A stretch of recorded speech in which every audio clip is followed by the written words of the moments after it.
LifeLock, how can I help? The IRS said I filed my return, But I haven't. 1 in 4 tax-paying Americans has paid the price of identity fraud. What do I do? My refund, though. I'm freaking out. Don't worry, I can fix this. LifeLock fixes identity theft guaranteed and gets your money back with up to $3 million in coverage. I'm so relieved. No problem. I'll be with you every step of the way. 1 in 4 was a fraud-paying American. Not anymore. Save up to 40% your first year. Visit LifeLock.com/podcast. Terms apply. Hey, everybody. Justin. This week on Deprogrammed, Jennie, Peter, Ryan, and I were talking about Tame Impala, and somehow we got on the conversation of Third Eye Blind and how their first album made it impossible to listen to them afterwards. And here is part of the conversation that came from that. I just thought of one that kind of fits the topic you're talking about. Yep.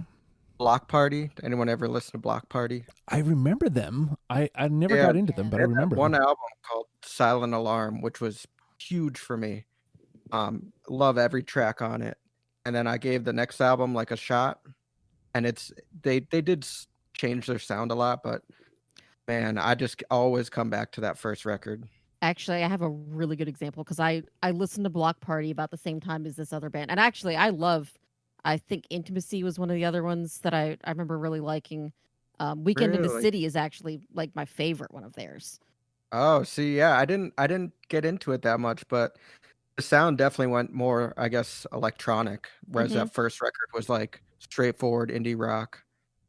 Yeah, I mean, I can definitely see if they changed the sound of what you like about them. I didn't realize they were still coming out with albums. I'm gonna have to look into this. Maybe put them on the list. I don't know. Hey. I feel like there's a spreadsheet for that now. Yeah, there is. So I was listening to Block Party in like 2008 or so. About the same time I was listening to this band called the Fratellis. They came out with this album that was just a fucking banger. Like it was so fucking good. It was just wall to wall good. And I was like, I can't wait for their next. I mean, I used to listen to it so much that like I knew every freaking word, and like I would play it on Rock Band without even looking at the lyrics, and like knew every word by heart, you know. And then the next album came out, and I was like, oof, this is a stack of eh. The album you're talking about had like a bunch of like pinup girls on it or something. Yes, Okay, yeah, I'm familiar with that one. Probably the love only it. one I know by them. They came out with like 2 or 3 more after that. The other ones were okay, but man, like what a letdown after that first one. Like was just so good, and it was just the next one was just okay. Like it kind of went from very like garagey and dirty and like you could hear this music being played in a dirty bar in Scotland. And then the next one was kind of like a little bit more produced and a little bit more poppy almost sounding. And it just lost its edge to me. And I was just a stack of shrugs. That's always tough because you don't know if it's.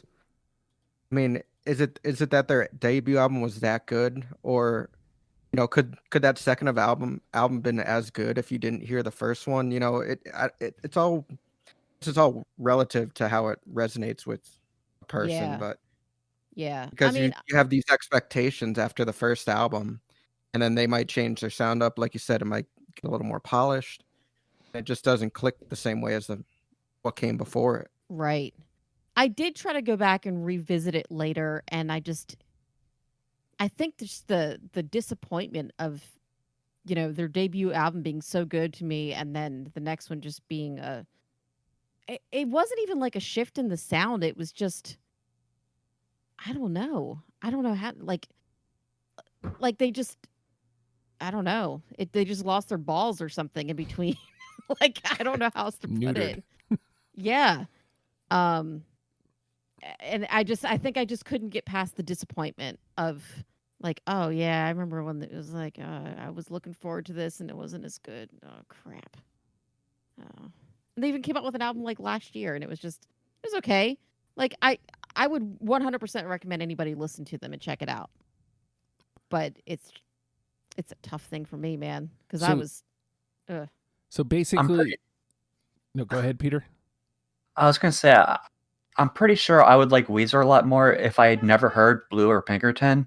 Like if I only heard the records after that, I'd be like, yeah, it's a great band. It's just every time I hear something new, I have to compare it to Blue or Pinkerton. I'm just like, this is just not as good. There you have a discussion on bands that we loved their first record and never went back to. You'd like to hear the rest of that? It's After the Fact, number 55, on Patreon. Patreon.com/ohhijustin. $1 a month gets you in the door and gets you so much content, ladies and gentlemen. And if you'd like to hear our discussion on Tame Impala, Deprogrammed hits every podcast platform every Thursday. Subscribe, rate, comment, and share.